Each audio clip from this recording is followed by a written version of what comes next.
Chapter 8 of The Outsiders. The nurses wouldn't let us see Johnny. He was in critical condition. No visitors. But Two-Bit wouldn't take no for an answer. That was his buddy in there, and he aimed to see him. We both begged and pleaded, but we were getting nowhere until the doctor found out what was going on. "Let them go in," he said to the nurse. "He's been asking for them. They can't hurt now." Two-Bit didn't notice the expression in his voice. It's true, I thought numbly. He is dying. We went in practically on tiptoe because the quietness of the hospital scared us. Johnny was lying still with his eyes closed, but when Two-Bit said, "Hey, Johnny, kid," he opened them and looked at us, trying to grin. "Hey, y'all." The nurse, who was pulling the shades open, smiled and said, "So he can talk after all." Two-Bit looked around. "They treating you okay, kid?" "Don't," Johnny gasped. "Don't let me put enough grease on my hair." "Don't talk," Two-Bit said, pulling up a chair. "Just listen. We'll bring you some hair grease next time. We're having the big rumble tonight." Johnny's huge black eyes widened a little, but he didn't say anything. "It's too bad you and Dally can't be in it. It's the first big rumble we've had, not counting the time we whipped Shepard's outfit." "He came by," Johnny said. "Tim Shepard?" Johnny nodded. "Came to see Dally." Tim and Dallas had always been buddies. "Did you know you got your name in the paper for being a hero?" Johnny almost grinned as he nodded. "Tough enough," he managed. And by the way his eyes were glowing, I figured Southern gentlemen had nothing on Johnny Cade. I could see that even a few words were tiring him out. He was as pale as the pillow and looked awful. Two-Bit pretended not to notice. "You want anything besides hair grease, kid?" Johnny barely nodded. "The book." He looked at me. "Can you get another one?" Two-Bit looked at me, too. I hadn't told him about Gone with the Wind. "He wants a copy of Gone with the Wind so I can read it to him," I explained. "You want to run down to the drugstore and get one?" "Okay," Two-Bit said cheerfully. "Don't y'all run off." I sat down in Two-Bit's chair and tried to think of something to say. "Dally's going to be okay," I said finally. "And Derry and me, we're okay now." I knew Johnny understood what I meant. We had always been close buddies, and those lonely days in the church strengthened our friendship. He tried to smile again and then suddenly went white and closed his eyes tight. "Johnny," I said, alarmed, "are you okay?" He nodded, keeping his eyes closed. "Yeah, it just hurts sometimes. It usually don't. I can't feel anything below the middle of my back." He lay breathing heavily for a moment. "I'm pretty bad off, ain't I, Pony?" "You'll be okay," I said with fake cheerfulness. "You gotta be. We couldn't get along without you." The truth of that last statement hit me. We couldn't get along without him. We needed Johnny as much as he needed the gang, and for the same reason. "I won't be able to walk again," Johnny started, then faltered. "Not even on crutches. Busted my back." "You'll be okay," I repeated firmly. "Don't start crying," I commanded myself. "Don't start crying. You'll scare Johnny." "You want to know something, Pony Boy? I'm scared stiff. I used to talk about killing myself." He drew a quivering breath. "I don't want to die now. It ain't long enough. 16 years ain't long enough. I wouldn't mind it so much if there wasn't so much stuff I ain't done yet and so many things I ain't seen. It's not fair. You know what? That time we were in Windricksville was the only time I've been away from our neighborhood." "You ain't going to die," I said, trying to hold my voice down. "And don't get juiced up, because the doc won't let us see you no more if you do. 16 years on the streets, and you can learn a lot. But all the wrong things, not the things you want to learn. 16 years on the streets, and you see a lot. But all the wrong sights, not the sights you want to see." Johnny closed his eyes and rested quietly for a minute. Years of living on the east side teaches you how to shut off your emotions. If you didn't, you would explode. You learn to cool it. A nurse appeared in the doorway. "Johnny," she said quietly, "your mother's here to see you." Johnny opened his eyes. At first they were wide with surprise, then they darkened. "I don't want to see her," he said firmly. "She's your mother." "I said I don't want to see her." His voice was rising.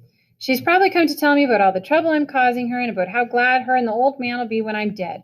Well, tell her to leave me alone for once." His voice broke. "For once, just to leave me alone."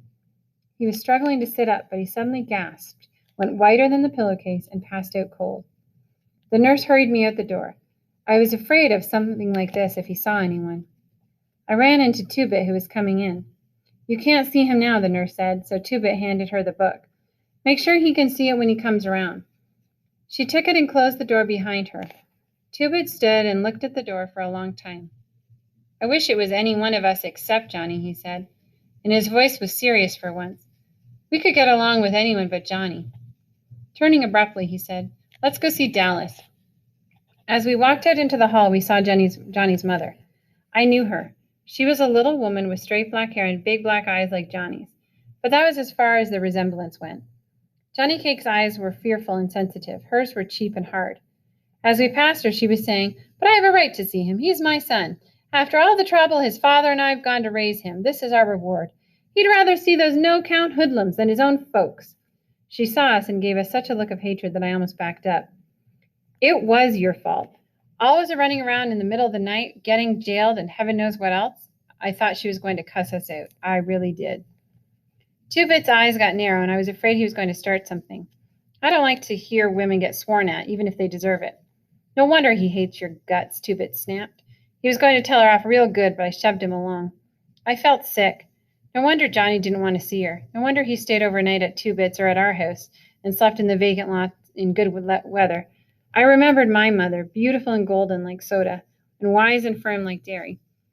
"Oh, Lordy." There was a catch in Two-Bit's voice, and he was closer to tears than I'd ever seen him. "He has to live with that." We hurried to the elevator to get to the next floor. I hoped the nurse would have enough sense not to let Johnny's mother see him. It would kill him. Dolly was arguing with one of the nurses when we came in. He grinned at us. "Man, am I glad to see you. These hospital people won't let me smoke, and I want out." We sat down, grinning at each other. Dolly was his usual mean, ornery self. He was okay. "Shepard came by to see me a while ago." That's what Johnny said. What'd he want? "Said he saw my picture in the paper and couldn't believe it. Didn't have wanted dead or alive under it." He mostly came to rub it in about the rumble. Man, I hate not being in that. Only last week, Tim Shepard had cracked 3 of Dolly's ribs. But Dolly and Tim Shepard had always been buddies. No matter how they fought, they were 2 of a kind, and they knew it. Dolly was grinning at me. "Kid, you scared the devil out of me the other day. I thought I'd killed you." "Me?" I said, puzzled. "Why?"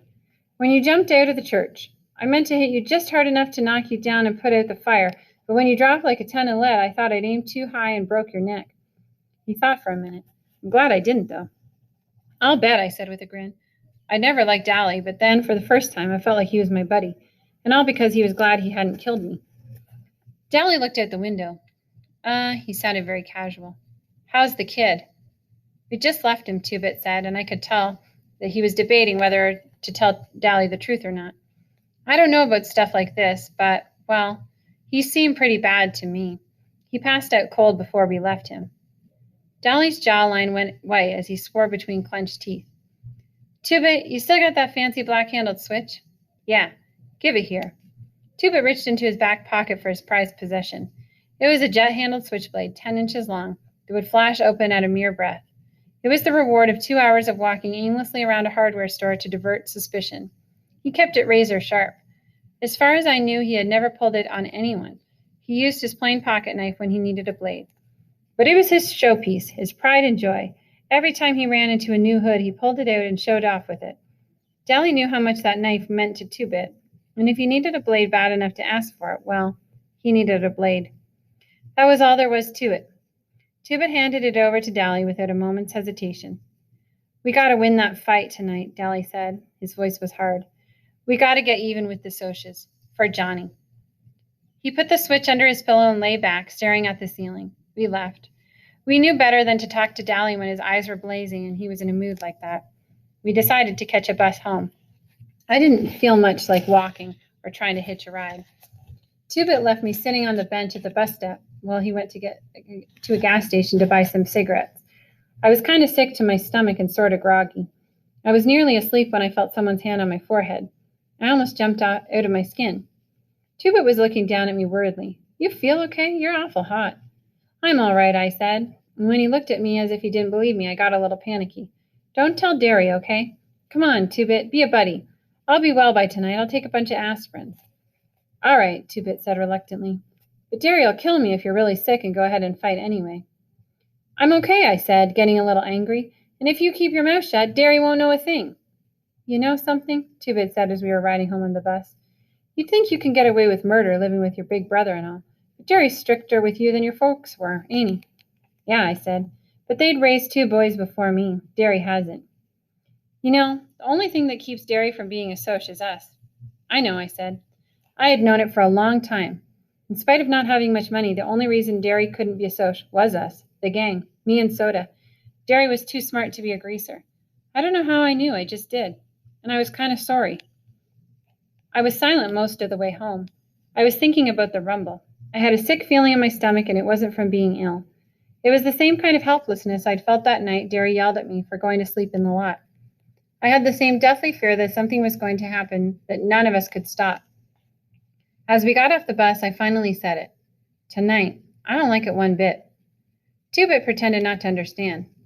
I never knew you to play chicken in a rumble before, not even when you was a little kid.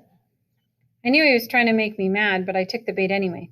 I ain't chicken, Two-Bit Matthews, and you know it, I said angrily. Ain't I a Curtis, same as soda and dairy?